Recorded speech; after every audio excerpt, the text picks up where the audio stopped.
They mocked the Hells Angel for adopting a black teen, but they had no idea what this man was really fighting against. A feared biker, known for living life on the edge, makes one choice that shocks everyone. He brings a terrified runaway teen into his home, and into his heart. People laugh behind his back. They call him soft. They say he's lost his mind. But what nobody knows is that this teen isn't just scared. He's hiding from someone powerful, someone dangerous, someone who's been searching for him for years. Just when life finally feels safe, the biker gets a phone call that freezes his blood. A voice from the past says, "We have your boy. He's coming home to his real family." Suddenly, love, loyalty, and identity collide in the most shocking way imaginable. When blood and choice battle for a young man's soul, which father will he choose? Drop a comment below and share which part of the world you're tuning in from today. If you enjoy stories like this, don't forget to subscribe for more. The rhythmic drumming of rain against the metal roof filled Blaze Hunter's small motorcycle repair shop as he methodically swept the concrete floor. The clock on the wall showed 8:45 in the evening, well past closing time, but he preferred these quiet moments when the day's work was done. The familiar scent of motor oil and metal hung in the air, mingling with the dampness that crept in under the doors. The neon "open" sign in the window sputtered and flickered, casting intermittent red shadows across the tools hanging on the wall. Blaze made a mental note to fix that tomorrow. His calloused hands gripped the wooden broom handle as he worked his way toward the back of the shop, the sweeping motion as natural as breathing after all these years. Thunder rumbled outside as he approached the inventory rack, needing to check his stock of spark plugs and filters before calling it a night. The sound of rain grew louder, almost drowning out a subtle noise that didn't belong, a quiet rustling coming from behind one of the old oil drums stacked in the corner. Blaze's shoulders tensed. Years of experience in his former life had taught him to trust his instincts. He set the broom against the wall and moved cautiously toward the sound, his heavy boots silent on the concrete floor. As he rounded the drum, he stopped short. There, wedged in the narrow space between the wall and the barrel, was a teenager. The boy was soaked to the bone, his dark skin glistening with rainwater. His thin frame shook, from cold or fear, Blaze couldn't tell. Maybe both. A worn backpack with a long tear down one side was clutched against his chest like armor. The kid's eyes were wide with terror, darting between Blaze's face and the door like a trapped animal looking for escape. Every time thunder cracked outside, he flinched as if expecting a blow. Blaze took a step back, deliberately making his movements slow and obvious. He'd seen that look before. In the mirror, long ago, and on others who'd learned the hard way that the world could be cruel. "Shop's closed," he said, keeping his voice low and even. "But it's pouring out there." He waited a beat, but the boy remained silent, pressing himself further into the corner. "Got a heater in the office, and some food." The teenager didn't move, didn't speak, just watched him with those wary eyes. Blaze didn't push. He turned and walked to the small office area, leaving the door open behind him. The ancient space heater clicked and hummed as he switched it on, its orange coils gradually beginning to glow. After a few minutes, he heard the whisper of movement. The boy appeared in the doorway, still clutching his backpack, water dripping from his clothes onto the floor. Blaze gestured to a folding chair near the heater. "Sit," he said simply. He turned to the mini fridge he kept stocked for long work days, pulled out a can of beef stew, and emptied it into a bowl. While it heated in the microwave, he grabbed an old shop towel, clean, if a bit stained with oil, and tossed it to the boy. The teenager caught it reflexively, but didn't move to dry himself. His eyes never left Blaze, tracking every movement as if waiting for the other shoe to drop. The microwave beeped, and Blaze set the steaming bowl on his work table, along with a spoon. "Eat," he said, then sat in his own chair on the opposite side of the table. He didn't ask questions, didn't demand explanations, just waited as the boy slowly, cautiously moved to the chair and picked up the spoon with trembling fingers. The sound of rain and the quiet hum of the heater filled the silence as the teenager ate, taking small, careful bites at first, then bigger ones as hunger won out over fear. Blaze pretended to focus on some paperwork, giving the kid space while keeping him in his peripheral vision. A sharp knock at the front door made them both freeze. Through the window, Blaze could see the outline of 2 police officers, their badges reflecting the glow of the neon sign. The boy's spoon clattered against the bowl. Before Blaze could move, thin fingers wrapped around his forearm. He looked down to find the teenager staring up at him, eyes huge with desperation. "Please," the boy whispered, his voice cracking. "Please don't send me back." Something shifted in Blaze's chest, a tug he hadn't felt in years, not since before his brother. He pushed the thought away and studied the kid's face. Fear lived there, yes, but something else too. A spark of hope, fragile as a candle flame in a storm. The officers knocked again, more insistent this time. Blaze gently extracted his arm and stood, decision made. "Stay here," he said quietly. "Don't make a sound." He walked to the front of the shop, taking his time, letting his face settle into its usual stern expression. When he opened the door, rain spattered against his boots. "Evening, officers," he said, filling the doorway with his broad frame. "Sorry to bother you so late, sir," the first officer said, water running off his hat. "We're looking for a runaway teenager, African-American male, approximately 15 years old, 5 feet 7 inches tall, carrying a backpack. Might have come this way." Blaze crossed his arms, looking thoughtful. "Haven't seen anyone matching that description," he said. "Been closing up shop for the last hour or so." "Mind if we take a look around?" the second officer asked. "Place is locked up for the night," Blaze replied. "All my customers' bikes are secured. Insurance regulations, you understand." He'd learned long ago that mentioning insurance or liability was usually enough to discourage further questions. The officers exchanged glances, then nodded. "If you do see him, please call it in," the first one said, handing Blaze a card. "Kid needs to get back to his group home before something happens to him." "Will do," Blaze said, pocketing the card. He watched them walk back to their patrol car, waited until their taillights disappeared into the rain before closing and locking the door. When he returned to the office, the teenager had pressed himself into the corner again, but some of the terror had left his face. Blaze settled back into his chair with a heavy sigh. "You can stay the night," he said finally, the words coming out gruff but gentle. "Just tonight." The boy's shoulders slumped with relief, but Blaze barely noticed.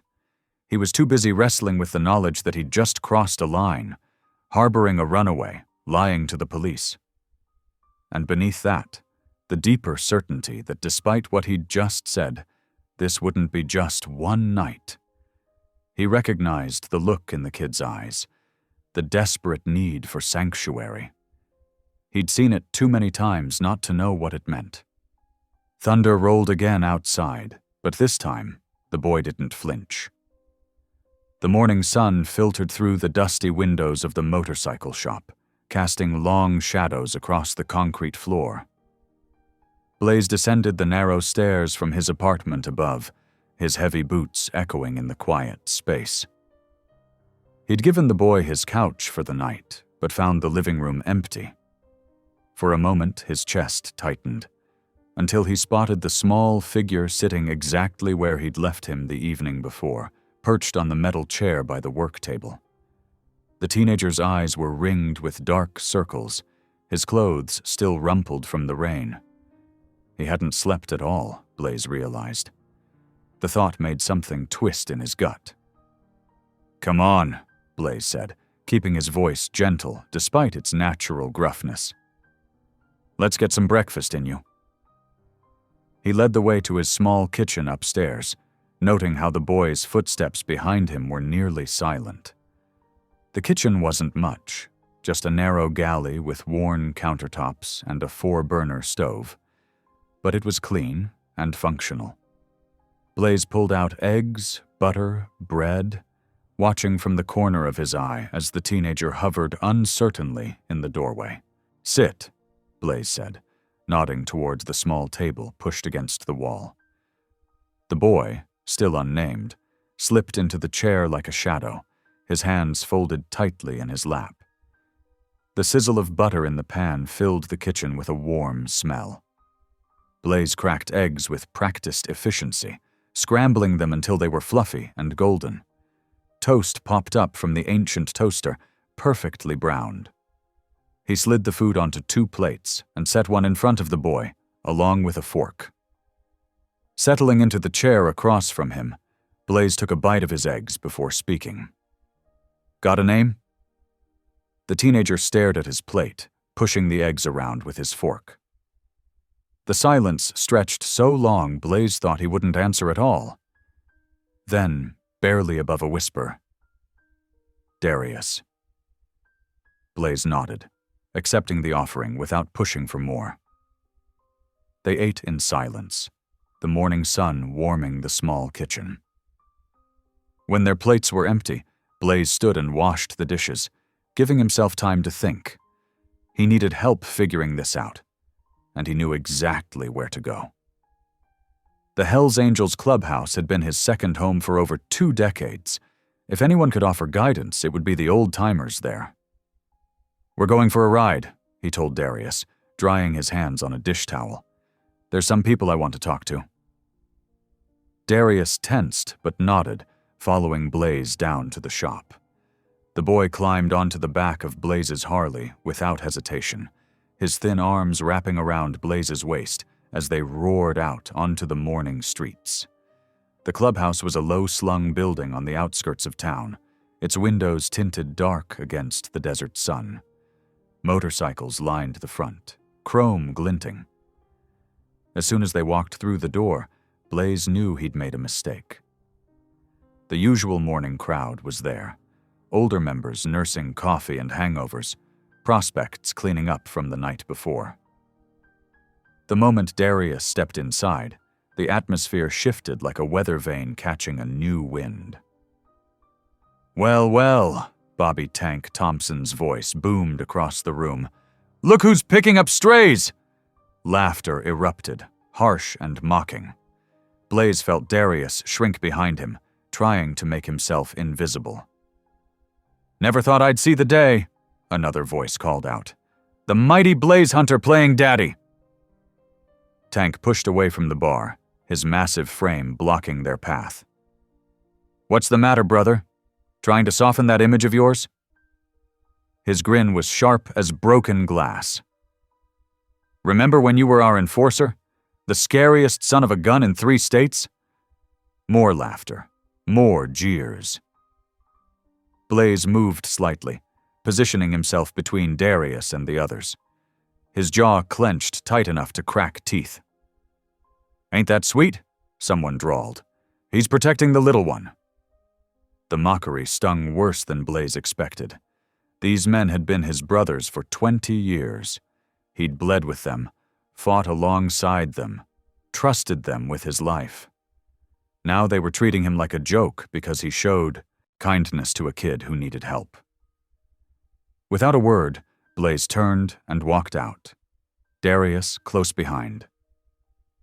The sound of laughter followed them into the parking lot. They rode until sunset, the desert air cooling around them. Blaze pulled into a small diner on the edge of town, the kind of place that served breakfast all day and didn't ask questions. He ordered burgers for both of them, watching as Darius devoured his food like he hadn't eaten in days. Maybe he hadn't. "Those men back there," Blaze said finally, his voice low and steady. "I don't owe them anything anymore. Neither do you." Darius looked up from his burger, meeting Blaze's eyes for the first time. "Thank you," he said softly. The words seemed to hold more weight than just gratitude for the meal. Back at the shop, Blaze began his usual closing routine, checking the doors, setting the alarm, making sure everything was in its place. He found Darius in the corner where he'd first discovered him, but this time the boy wasn't hiding. He was carefully cleaning the tools from that day's work, organizing them with quiet precision. Blaze stood in the doorway, watching. No one had asked Darius to help. No one had told him where the tools belonged. But there he was, showing his gratitude in the only way he could. Something shifted in Blaze's chest, a warmth he hadn't felt in years spreading through his ribcage. The wall he'd built around his heart, brick by brick, loss by loss, felt just a little less solid. The soft clinking of tools and the boy's careful movements filled the shop with a different kind of music than the usual roar of engines. Blaze found himself holding his breath, afraid to break this fragile moment of peace. The morning sun painted the desert sky in shades of pink and gold as Blaze's pickup truck rumbled down the street. Beside him, Darius sat quietly, still wearing the same damp, torn hoodie from the night he'd appeared in the shop. The boy's fingers fidgeted with a loose thread on his sleeve, his eyes fixed on the passing buildings. "First stop," Blaze announced, pulling into the parking lot of a large thrift store. "You need clothes that fit." Darius's eyes widened slightly, but he remained silent as they walked inside. The store smelled of fabric softener and old books, racks of second-hand clothing stretching in neat rows. An elderly volunteer smiled at them from behind the counter. "Pick what you need," Blaze said, gesturing to the men's section. "Don't worry about the price tags." At first, Darius moved hesitantly between the racks, as if expecting someone to stop him. But gradually, his shoulders relaxed as he began selecting items. Jeans that weren't torn, t-shirts without stains, a warm jacket to replace his ruined hoodie. Blaze noticed he chose practical items in muted colors, nothing flashy that might draw attention. In the fitting room, Darius tried everything on carefully, emerging in a dark blue Henley and properly fitting jeans. The difference was striking. He looked less like a runaway and more like any other teenager. When Blaze added some new socks and underwear to their pile at checkout, Darius's eyes grew damp, though he quickly blinked the tears away. Back at the shop, Blaze heated up some canned soup for lunch while Darius changed into fresh clothes. They sat at the small table in the break room, the quiet broken only by the sound of spoons against bowls and the distant hum of traffic. "My dad," Darius said suddenly, his voice barely above a whisper. He stared into his soup as if the words were floating there. "He hurts people. People who say no." The statement hung in the air like smoke. Blaze's hand tightened around his spoon, but he kept his face neutral. He could hear what wasn't being said. The fear, the shame, the weight of secrets too heavy for young shoulders. Instead of pressing for details, Blaze simply nodded. "You're safe here," he said quietly. Relief flickered across Darius's face at not being questioned further. He took another spoonful of soup, some of the tension easing from his shoulders. Over the next few days, they fell into an easy routine. Darius proved to be an early riser, already sweeping the shop floor by the time Blaze arrived each morning. He organized tools with careful precision, memorizing where everything belonged. When customers brought their bikes in, he watched Blaze work with intense concentration. "Hand me that 3/8 wrench," Blaze said one afternoon, head bent over a Kawasaki's engine. Without hesitation, Darius selected the correct tool from the workbench. "Want to learn how to change the oil?" Blaze asked, surprising himself with the offer. He'd never been known for his patience, but something about Darius's eager nods and careful attention made teaching feel natural. They worked together, Blaze demonstrating each step, while Darius absorbed every detail. When oil dripped onto the boy's hands, he didn't flinch or complain, just wiped them clean and asked what came next. By Wednesday evening, it felt like Darius had always been part of the shop. After closing up and sharing a simple dinner of spaghetti, Blaze cleared his throat. "There's somewhere I go on Wednesdays," he said. "Would you like to come?" Darius looked uncertain but nodded, following Blaze to the truck. They drove to a community center on the edge of town, its windows glowing warmly in the gathering dusk. Inside, folding chairs were arranged in a circle, and the smell of coffee and cookies filled the air. "Blaze!" A woman with silver hair waved them over. "And who's this young man?" "This is Darius," Blaze said simply. He'd been attending these church gatherings quietly for months, finding something healing in their simple fellowship. The group welcomed Darius with genuine warmth, offering him cookies and asking about his interests without prying into his past. An older man named Frank showed him how to work the coffee maker. A young mother invited him to join her teenage son's study group. Throughout the evening, Blaze watched Darius gradually unfold like a flower reaching for sunlight. The boy's shoulders relaxed, and once or twice, Blaze even caught the ghost of a smile on his face. The desert night was clear and cool as they drove home, stars scattered across the vast sky like diamonds.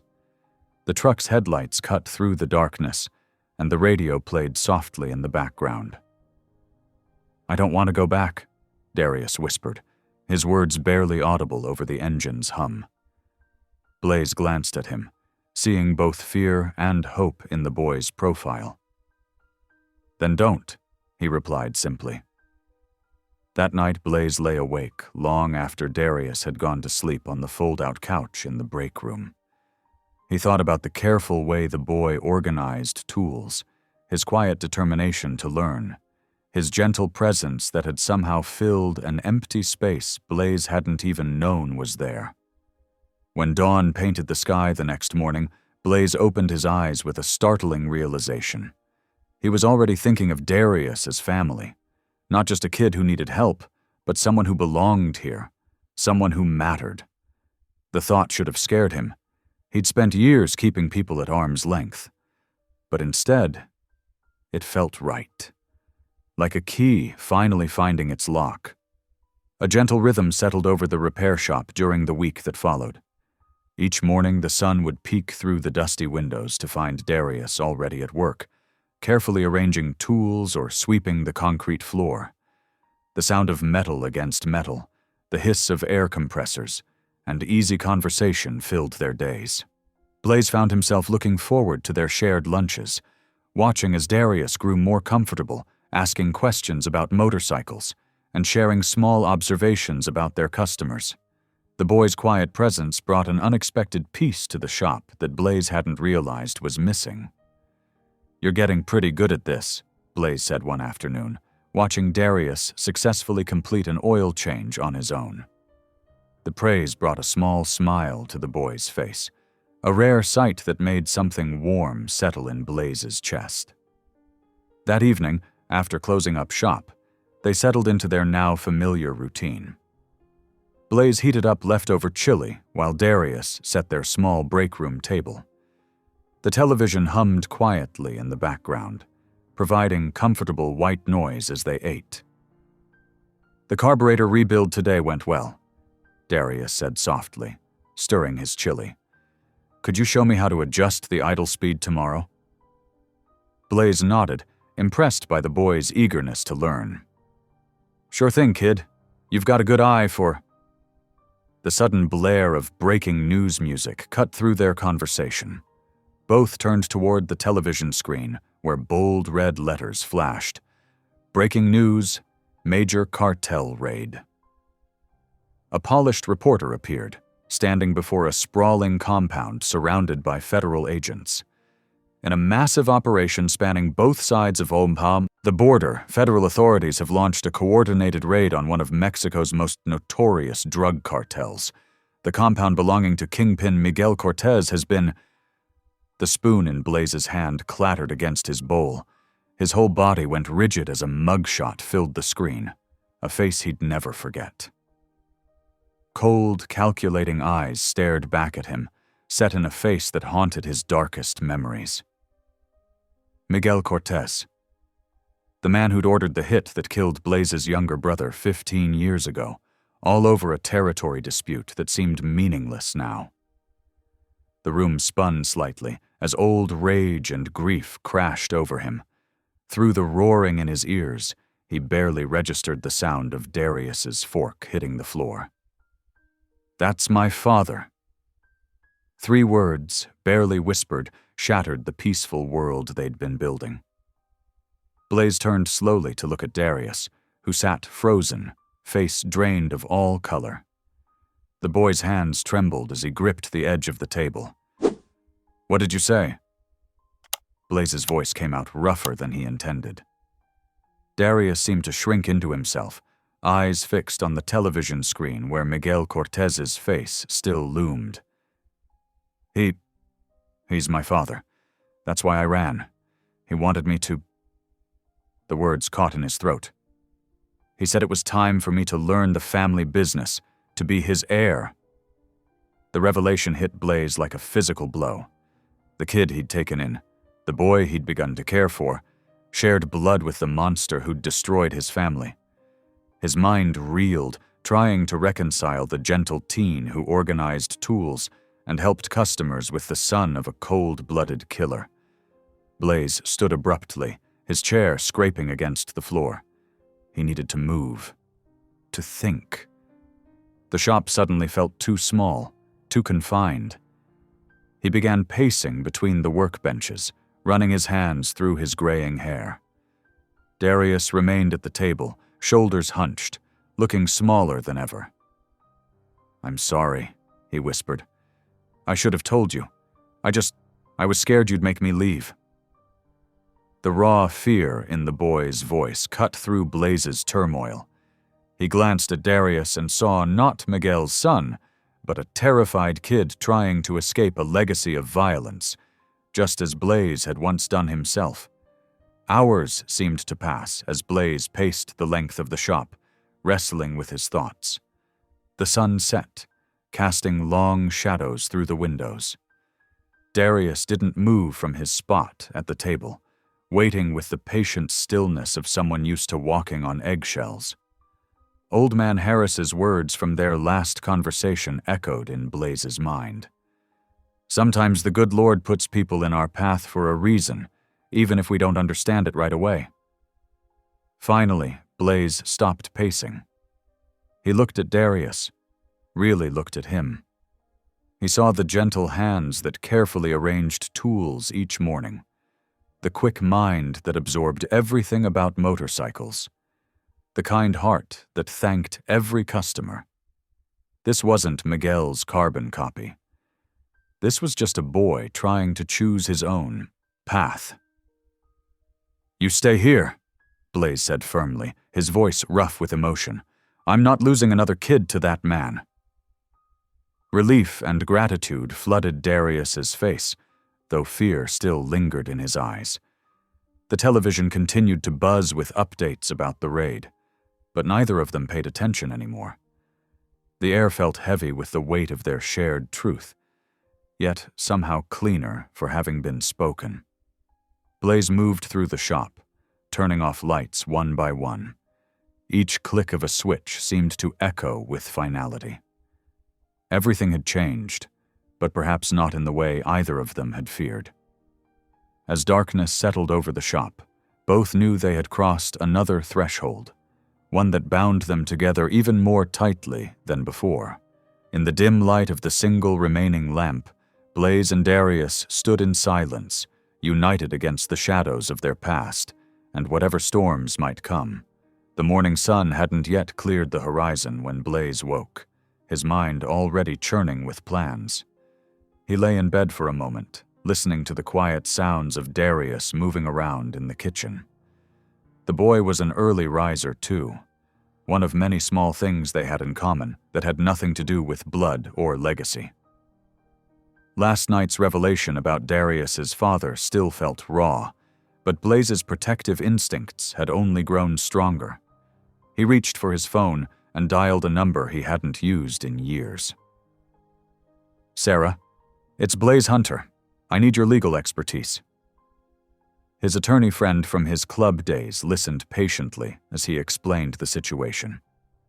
"I want to start guardianship paperwork. Make it official." "This is a big step, Blaze," Sarah said carefully. "Are you sure?" "More sure than I've been about anything." The legal process moved slowly but steadily forward. Sarah helped them navigate the complicated waters of establishing guardianship without alerting Miguel Cortez's organization. Meanwhile, life settled into a rhythm that felt more natural with each passing day. Darius enrolled in the local high school, where his quiet intelligence and work ethic quickly earned his teachers' respect. Between classes, he worked part-time at the shop, his mechanical skills growing as rapidly as his confidence.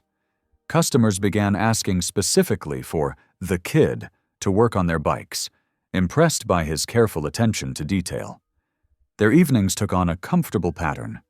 They'd close up shop together, share dinner at their small kitchen table, and talk about their days. Darius would spread his homework across the coffee table while Blaze caught up on paperwork or tinkered with spare parts. The TV stayed off more often than not. Neither of them wanted news updates about cartel activities interrupting their peace. Weekends became special times. Blaze had an old Harley he'd been slowly rebuilding, and teaching Darius became their shared project.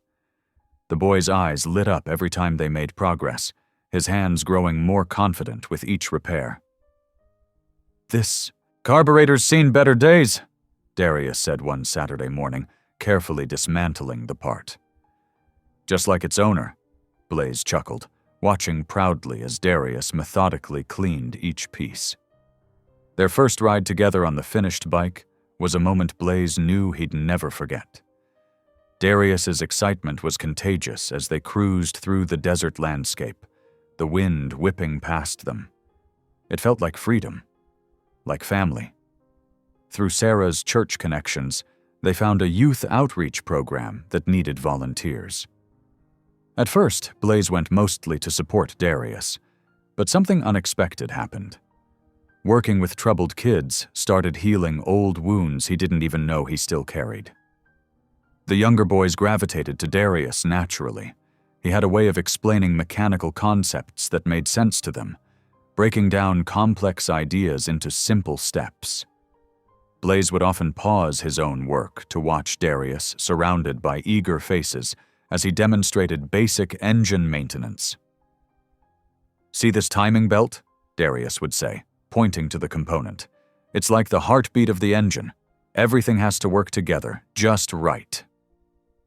One afternoon, a tough-looking 13-year-old named Marcus asked Darius, "How come you know all this stuff?" Darius glanced at Blaze before answering.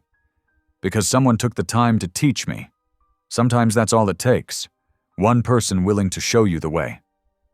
Blaze's relationships with his old biker associates began to shift too. The mockery about playing daddy faded as they saw the positive changes in both Blaze and Darius. Some even started bringing their bikes exclusively to their shop, grudgingly admitting that the kid knew his stuff. As the months rolled by, their bond grew stronger and deeper. They developed their own shorthand, inside jokes and traditions, Sunday morning pancakes, Thursday night pizza and card games, small rituals that built a foundation of trust and belonging. The morning of Blaze's 50th birthday started like any other day. He insisted he didn't want any fuss, but Darius had other plans. While Blaze handled the morning customers, Darius disappeared into the workshop's back room where he'd been spending extra time lately. Late afternoon brought a surprise that made Blaze's throat tight with emotion. String lights appeared across the shop's back patio, transforming the simple space into something magical. The grill was set up, and familiar faces began arriving. Sarah, some of the kids from the outreach program, even a few reformed bikers who'd become real friends. But it was Darius's gift that nearly brought Blaze to his knees. A handmade wooden plaque, the letters carved with painstaking care. My father by choice, not by blood. I've been working on it for weeks, Darius said quietly, watching Blaze's face. Mr. Rodriguez from the outreach program helped me with the woodworking. Blaze ran his fingers over the carved letters, feeling the love and intention in every groove. This is... He had to clear his throat. This is perfect, son. The word son slipped out naturally, and Darius's smile could have lit up the darkening sky better than the string lights overhead. They spent the evening grilling burgers and sharing stories, laughter mixing with the chirp of desert crickets. Blaze watched Darius move confidently among the guests, so different from the frightened boy who'd hidden behind an oil drum just 1 year ago. As night settled over their gathering, Blaze sat in his favorite chair, nursing a root beer and feeling more complete than he ever had. The past, his brother's death, his years of anger, Darius's dark heritage, it all seemed to lose its power in the warm glow of their present happiness. Darius dropped into the chair beside him, offering a plate of cake. "Happy birthday, Dad," he said softly. The word hung in the air between them, precious and right. Blaze reached over and squeezed his son's shoulder. No blood needed to make it true. The late afternoon sun cast long shadows through the repair shop windows as Blaze worked on a classic 1968 Harley-Davidson, his weathered hands moving with practiced precision over the chrome parts. 2 days had passed since his birthday celebration, and life had settled back into its comfortable routine. At the front counter, Darius handled customers with an ease that made Blaze's chest swell with pride. The scared teenager who'd hidden in his shop was now a confident young man, greeting regulars by name and managing appointments like he'd been doing it his whole life. "I'm heading home to start dinner," Blaze called out around 6 o'clock, wiping his hands on a shop rag. "Don't forget to double-check the register counts before you lock up." Darius looked up from the computer where he was entering inventory numbers. "Got it. I shouldn't be more than an hour behind you." "Spaghetti and meatballs, okay?" Blaze asked, shrugging into his leather jacket. "Always." Darius grinned. "Save some garlic bread for me this time." Blaze chuckled as he walked out to his bike. The evening air carried the lingering warmth of the Arizona day, and he enjoyed the short ride home, already thinking about the meal ahead. In their small kitchen, Blaze moved with the same methodical focus he applied to engine repairs. He browned the meatballs, stirred the sauce, and set water to boil for pasta. 7 o'clock came and went. He figured Darius must have gotten caught up with a late customer or hit traffic on the way home. By 7:30, the pasta was getting cold. Blaze checked his phone. No messages. A tiny knot of worry formed in his stomach, but he pushed it aside. The kid was 17 now, probably just lost track of time. At 8 o'clock, the worry grew teeth. Blaze dialed the shop's number, listening to it ring and ring before clicking over to voicemail. He tried Darius's cell phone next, but it went straight to voicemail. "Hey, son," he said, trying to keep his voice steady. "Just checking in. Give me a call when you get this." 8:15. 8:20. 8:30. Each minute that ticked by wound the tension in Blaze's chest tighter. Something was wrong. He could feel it in his bones, in the cold sweat breaking out across his forehead. The garage wasn't far. Maybe 5 miles. Blaze made it in 3 minutes, his motorcycle roaring through the quiet streets. The sight that greeted him turned his blood to ice. The front door stood slightly ajar, spilling a wedge of fluorescent light into the darkening parking lot. Darius's worn backpack lay on the floor just inside, its contents scattered, as if dropped in a hurry. Blaze's hands shook as he picked up Darius's phone, finding it powered off. Outside, fresh tire marks scarred the asphalt, wide tracks that suggested a van or larger vehicle had peeled out recently. Blaze's throat closed up as he recognized the implications. He'd seen enough violence in his past to read the signs. His phone rang, the sound sharp and jarring in the empty shop. Unknown number. Blaze's thumb hovered over the screen for a heartbeat before he answered. "Who is this?" "Mr. Hunter." The voice was smooth as silk and cold as a snake. "I believe you have something that belongs to me." Blaze's knees went weak. He knew that voice, had heard it in his nightmares for years after his brother's death. "Miguel." "My son returns to where he belongs," Miguel Cortez continued, each word precise and poisonous. "You played your part well, keeping him safe until I was ready to reclaim him. But playtime is over." "If you hurt him," Blaze started, but Miguel cut him off. "Hurt my own blood. You mistake me for someone like yourself, a common thug." The contempt in his voice was palpable. "Darius will take his rightful place in our family. Do not interfere." The line went dead. Blaze's phone slipped from his numb fingers, clattering on the concrete. His legs gave out and he sank to his knees, the rough asphalt biting through his jeans. The sound that tore from his throat was raw, primal, the cry of a father losing his son. Red and blue lights began strobing against the building's walls as police cars pulled into the lot. Someone must have called them, probably one of the neighboring businesses. Blaze barely registered their arrival, still kneeling in the parking lot, his world collapsing around him. Officers approached with flashlights drawn, their voices seeming to come from very far away. But Blaze could only hear Miguel's words echoing in his head.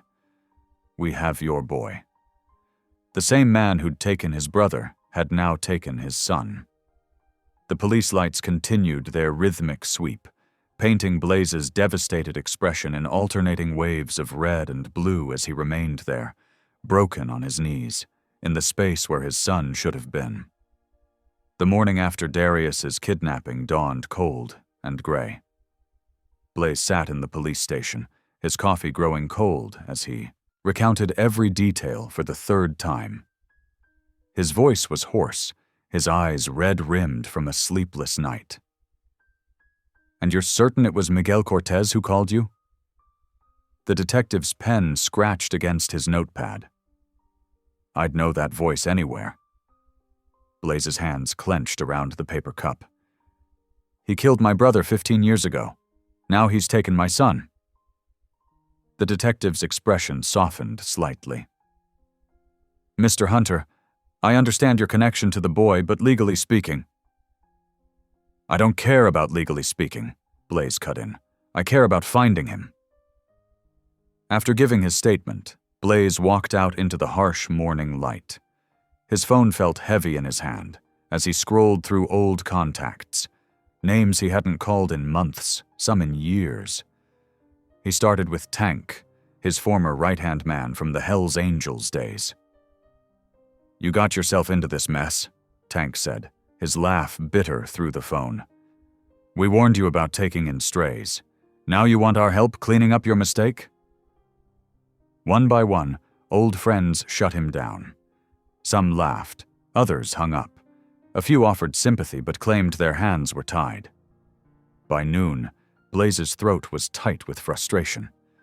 He drove to the Wednesday night church group's meeting place, though it was only Monday. Pastor Mike was there, organizing donations for the food bank. The older man took one look at Blaze's face and stopped what he was doing. "We heard about Darius," he said softly. "The whole congregation is praying." Blaze sank into a folding chair, his shoulders heavy. "I need more than prayers, Mike. I need leads." The pastor gathered a small group of church members. They formed a circle around Blaze, hands on his shoulders as they prayed. Their words were earnest, full of hope and faith. But when the amens faded, Blaze felt no closer to finding Darius. 3 days passed in a blur of dead ends and false starts. Blaze barely ate or slept, running on coffee and desperation. Then Old Man Harris shuffled into the shop, his usual slow pace quickened by urgency. "Heard talk at the diner," Harris said, leaning on his cane. "Couple truckers saw some suspicious activity out by the old Sanderson warehouse. Mexican fellows, nice cars, keeping to themselves." Blaze's heart hammered. The warehouse was 30 miles out, in a stretch of desert where the cartel had operated before. It wasn't much, but it was more than he'd had in days. Despite Harris's warnings and the police detective's insistence on waiting for backup, Blaze rode out alone as the sun began to set. The warehouse rose from the desert like a metal skeleton, its windows dark except for one faint light near the back. He parked his bike behind a cluster of rocks and approached on foot, staying in the lengthening shadows. The lock on the side door was new, but Blaze's old skills hadn't entirely rusted away. It took him less than a minute to pick it. The ambush came the moment he stepped inside. Strong hands grabbed him from behind. Something hard cracked against his skull. Blaze fought back, his fists connecting with flesh, but there were too many of them. They beat him until his legs gave out, then zip-tied his hands behind his back. Through the ringing in his ears, Blaze heard footsteps approaching. Expensive shoes clicked on concrete. A hand grabbed his hair, yanking his head up to face Miguel Cortez. "Did you think I wouldn't have men watching you?" Miguel's smile was razor-sharp in the dim light. "That I wouldn't expect the desperate father to come charging to the rescue?" Blaze spat blood onto Miguel's polished shoes. The backhand that followed split his lip further. "You are nothing," Miguel continued. "A common criminal who dared to steal my son, to fill his head with weakness." He straightened his jacket. "But I should thank you for keeping him safe until I was ready to claim him." Through a partially open door, Blaze heard Miguel's voice again, softer now. "You will learn to lead my empire, mijo. It is in your blood." "Darius!" Blaze shouted, his voice breaking. "Darius, I'm here!" Only silence answered. Miguel's laugh was cold. "He cannot hear you, and soon he will forget you entirely." He turned to his men. "Keep him alive until dawn, then dispose of him in the desert. Make it look like an accident." They left Blaze tied to a support beam, his body aching, his heart in pieces. Hours crawled by. His thoughts kept returning to Darius, to the boy's gentle nature, his kind heart, everything that made him the opposite of Miguel Cortez. Near midnight, footsteps approached. Blaze tensed, expecting more violence. Instead, a guard he hadn't seen before knelt beside him, speaking in a whisper. "That boy deserves better than any of you," the man said, producing a knife. "My own son. He was caught in the cartel's web. I lost him. I won't let it happen again."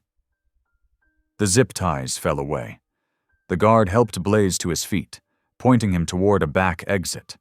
Every step was agony, but Blaze forced himself to move. He stumbled through the desert darkness, using the stars to guide him east toward the highway. Dawn found him collapsed on the shoulder of Route 47. A passing trucker called 911. At the hospital, doctors diagnosed a severe concussion, 3 cracked ribs, and extensive bruising. They wanted to keep him for observation, but Blaze barely heard them. He lay in the hospital bed as morning became afternoon, staring at the ceiling. The physical pain was nothing compared to the crushing weight in his chest. He had failed. Failed to protect Darius from his father's world. Failed to be the guardian, the father figure, the protector the boy needed.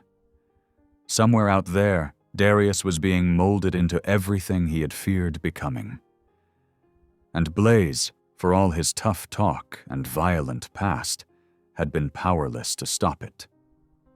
The thought followed him into uneasy sleep, where his dreams mixed memories of his brother's death with visions of Darius disappearing into darkness. Darius woke to sunlight streaming through ornate iron window bars.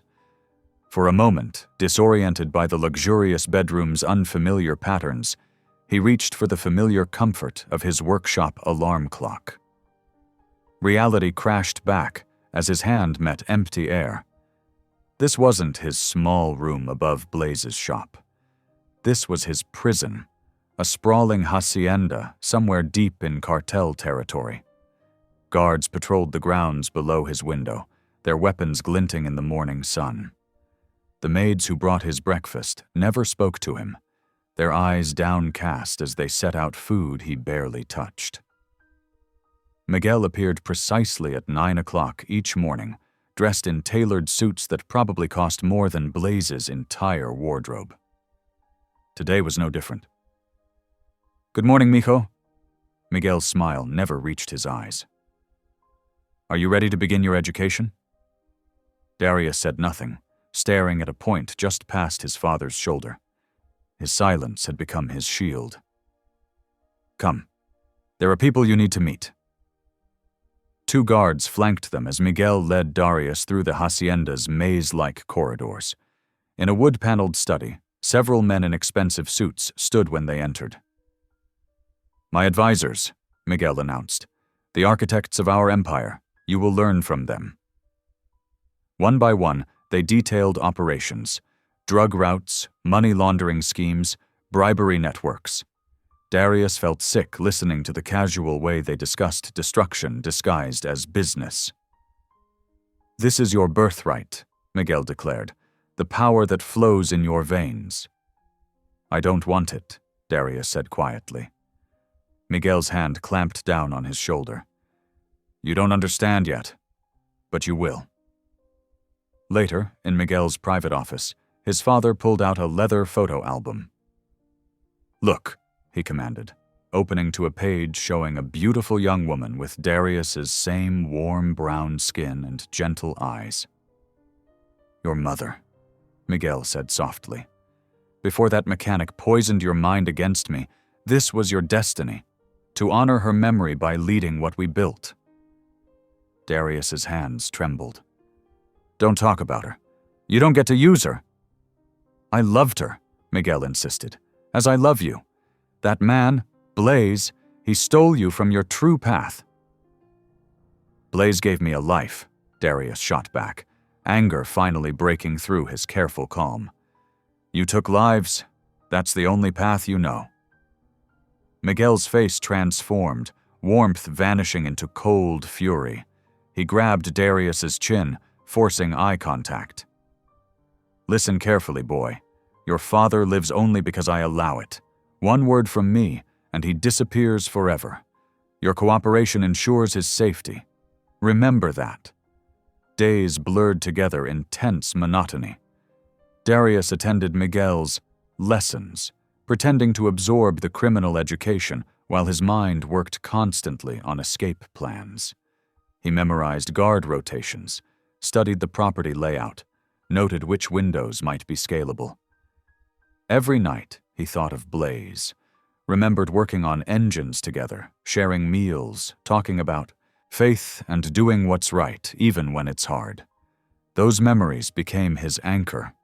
One evening, passing an open door, Darius overheard Miguel speaking with his lieutenants. Through the crack, he saw them examining weapons laid out on a table: automatic rifles, explosives, military-grade gear.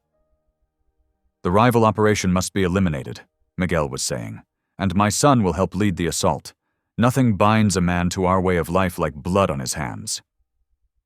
Darius stumbled back to his room, bile rising in his throat. Miguel wasn't just trying to teach him the business. He wanted to force Darius into violence, to make him complicit in murder, to destroy any chance of returning to his real life. That night, kneeling beside his bed like Blaze had taught him, Darius whispered into the darkness, "Please help him find me. and help me hold on. I can't become what they want. I won't." A guard's footsteps passed his door. Somewhere in the distance, a dog barked. Darius remained on his knees, clinging to faith and memories of home, praying his chosen father would somehow find a way to save him before Miguel destroyed everything good inside him. The moon cast iron bar shadows across his floor as another sleepless night stretched ahead. But in his heart, Darius held on to hope. Blaze had taught him that too. Hope was sometimes the strongest weapon of all. The wooden pews of Grace Community Church felt harder than usual as Blaze shifted uncomfortably, his ribs still aching from the beating he'd taken a week ago. The Wednesday night gathering was smaller than Sunday service, more intimate, and these were the people who knew him best. Pastor Mike's voice carried through the sanctuary. "Tonight, we gather for our brother Blaze and his son Darius." The word son made Blaze's chest tighten. He hadn't been able to protect his boy. The bruises on his body were nothing compared to the weight of that failure. Sarah Thompson, a police detective who attended the church, spoke up first. "I've contacted my colleagues in Border Patrol. They're on high alert, watching for any movement matching Darius's description." Robert Chen, a retired judge, raised his hand. "I still have connections in the federal courts. Let me make some calls." One by one, church members offered what they could: contacts, resources, even their homes as safe houses if needed. Mrs. Martinez, who worked as a translator for the courts, volunteered her services. "When you find him, and you will find him, you might need someone who speaks Spanish." The support overwhelmed Blaze. These people, who'd accepted him despite his rough past, were now rallying around him like family. After the service, several members stayed behind to pray with him. Their words washed over him like healing water, steadying his spirit. For the first time since the kidnapping, he felt hope stirring. The next morning, Blaze was checking inventory at his shop when he heard motorcycles rumbling in the parking lot. His muscles tensed, ready for trouble. But when he looked out, he recognized the riders, old associates from his Hells Angels days. Tank, a mountain of a man with graying beard, stepped in first. Behind him came Whiskey and Doc, guys who'd once mocked Blaze for taking in Darius. Their faces were different now, serious, almost ashamed. "Heard about what happened," Tank said gruffly. "We were wrong about you, brother. Wrong about the kid, too." Whiskey nodded. "That night at the clubhouse, when we gave you grief, we were being jerks. But watching you stand up for that boy, seeing how you changed for him, that means something." "We want to help," Doc added. "We know these cartel types, their roots, their habits. Maybe we can figure out where they took him." Blaze studied their faces, seeing genuine regret and determination. "Come on," he said finally. "Let's talk inside." They gathered around his kitchen table, the surface soon covered with maps and notes. The wooden plaque Darius had made him for his 50th birthday sat in the center, its carved words a constant reminder. "My father by choice, not by blood." Tank traced possible routes through Mexico with his thick finger. Cartels have patterns. They stick to roads they know are safe, places they control. Miguel's main compound was hit, Whiskey noted, but he's got others. Smaller places, harder to find. Hours passed as they pieced together information. Doc knew someone who'd done security work near the border. Whiskey had contacts in small Mexican towns. Tank remembered patterns from his own border runs years ago. As dawn approached, they'd narrowed it down to a region in northern Mexico, a cluster of properties that fit the profile they were looking for. Blaze stood, his body stiff from sitting all night. "I can't thank you enough," he said quietly. "I thought I had to do this alone." "That's your problem, brother," Tank replied, always trying to carry everything yourself. Sometimes you need your family, even the messed up ones like us." With their help, Blaze contacted federal authorities. Sarah Thompson's connections proved invaluable, helping coordinate with law enforcement on both sides of the border. A joint operation was taking shape, legal, organized, with proper backup this time. In his bedroom, Blaze pulled out a sturdy backpack. He packed methodically. Flashlight, multi-tool, water bottles, first aid supplies, each item chosen with purpose, each one bringing him closer to action. Finally, he stepped into Darius's room. It was exactly as the boy had left it. Bed neatly made, a few motorcycle magazines on the desk, his work boots lined up by the closet. Blaze sat on the edge of the bed, his hand resting on the empty space where his son should be. "I'm coming, son," he whispered into the quiet room. The words were a promise, a prayer, an unshakable commitment. The morning sun was beginning to paint the sky pink as Blaze shouldered his pack. His body still ached from his previous failed attempt, but his spirit was stronger now. He wasn't just one man against a cartel anymore. He had a community behind him, old friends beside him, and most importantly, he had faith in God, in the goodness of others, and in the bond between a father and son that no blood tie could match. The border crossing point glowed orange in the early morning light as Blaze's small convoy approached. 2 unmarked black SUVs and 3 motorcycles moved in formation, their occupants tense but focused. Agent Sarah Thompson rode shotgun next to Blaze, while Tank and Whiskey followed on their bikes. 4 more federal agents occupied the second vehicle. The desert stretched endlessly before them, harsh and unforgiving.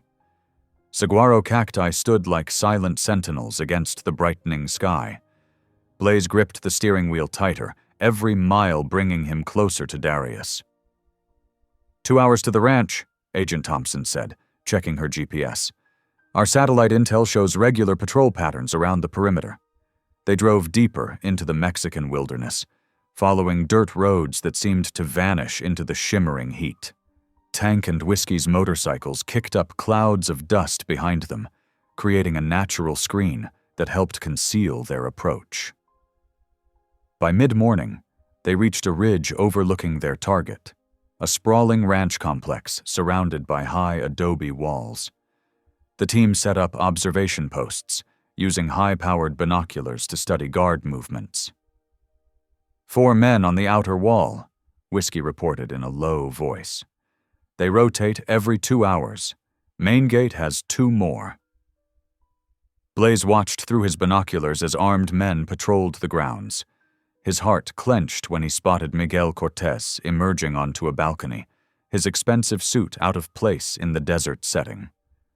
Hours crawled by as they documented every detail.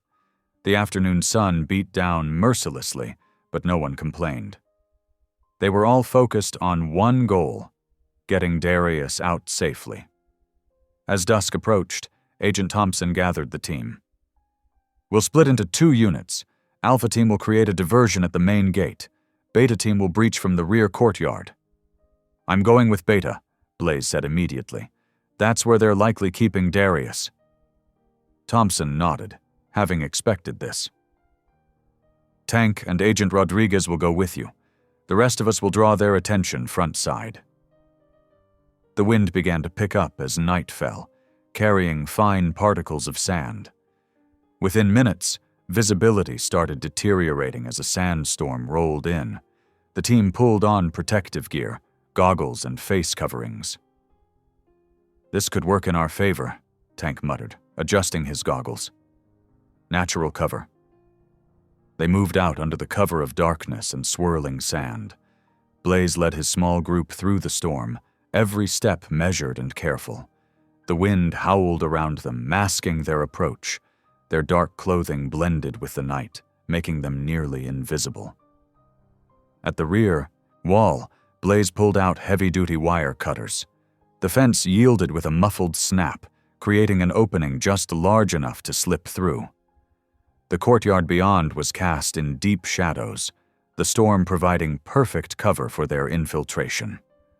Moving along the building's edge, they reached a window with a hairline crack. Blaze peered inside, his breath catching in his throat. There was Darius, standing rigid while Miguel paced before him. Even through the glass, Blaze could see the tension in his son's shoulders, the defiance in his stance despite Miguel's angry gestures. Through the storm's interference, Blaze caught fragments of Miguel's tirade. Your legacy, weakness, disappointment. Darius stood straight, unmoved by the verbal assault. In that moment, Blaze felt fierce pride surge through him. His boy was standing strong, refusing to break. Agent Rodriguez touched Blaze's arm, signaling readiness. Across the courtyard, barely visible through the sandstorm, the rest of the team was in position. Blaze met the agent's eyes and gave a firm nod. They were ready to breach. The storm raged around them, sand stinging any exposed skin, but Blaze barely noticed. His entire focus was on the window, on Darius, on the moments that would follow.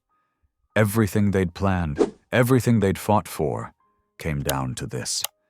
The first rays of sunlight pierced the dusty morning air as gunfire erupted at the compound's main gate.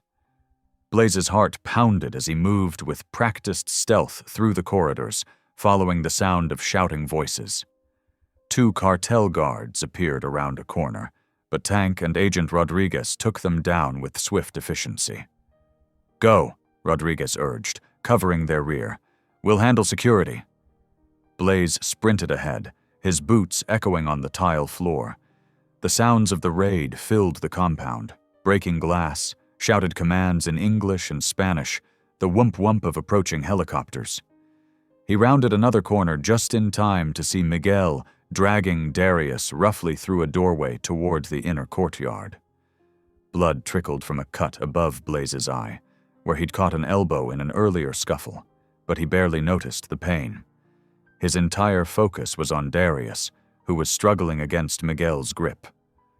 The morning light cast long shadows across the courtyard as Miguel spun Darius around, pressing a handgun into the boy's trembling fingers. Here's your chance to prove yourself worthy of the Cortez name, Miguel snarled. Shoot him. Show me where your true loyalty lies. Darius's eyes met Blaze's across the courtyard. In that moment, despite everything they'd been through, Blaze saw nothing but love and determination in his son's gaze. The gun clattered to the ground as Darius wrenched free of Miguel's grasp. With sure steps, he walked backward until he stood between Blaze and Miguel. I already know who I am, Darius said, his voice shaking but clear. I choose the man who raised me, the one who showed me what a real father should be. Miguel's face contorted with rage. He lunged forward, reaching for Darius, but federal agents burst into the courtyard from 3 directions, weapons raised. Miguel Cortez, on your knees, hands where we can see them. For a moment, Miguel stood frozen, his empire crumbling around him. Then Agent Thompson herself tackled him, driving him to the ground as other agents moved in to secure him. Blaze surged forward, pulling Darius into his arms. They clung to each other, both trembling with relief and exhaustion. Tears streaked clean lines through the dust on their faces. I knew you'd come, Darius choked out between sobs. I never stopped believing. Blaze held him tighter, one hand cradling the back of his son's head. You held on, he whispered fiercely. I'm so proud of you, son. So proud. Around them, the compound buzzed with activity as agents secured the scene. The sound of helicopter rotors grew louder as multiple aircraft descended, kicking up swirls of dust in the morning light. Medical teams rushed in to treat the wounded, and evidence teams began their work. Miguel glared at them as he was led away in handcuffs, but neither Blaze nor Darius spared him a glance. They had each other. That was all that mattered. Agent Thompson approached them, her face softening with a smile. Transport's ready whenever you are. Let's get you both home. Father and son walked together toward the waiting vehicle, their shadows merging in the golden light of dawn breaking over the desert horizon. The nightmare was over. They were going home.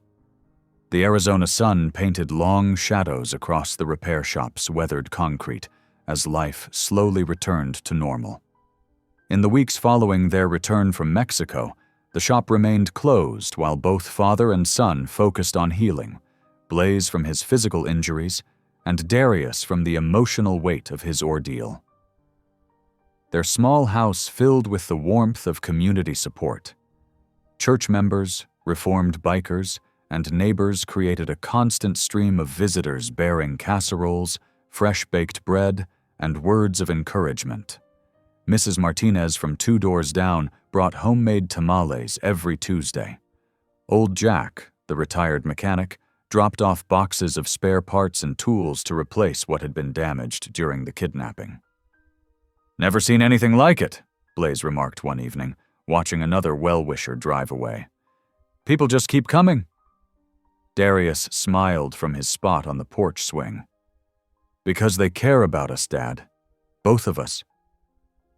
The word Dad still made Blaze's heart swell every time he heard it. As days turned to weeks, their routine gradually rebuilt itself. The nightmares that had plagued Darius began to fade. The tenseness in Blaze's shoulders slowly unwound. They worked together in comfortable silence, cleaning the shop and organizing tools, preparing for a new chapter.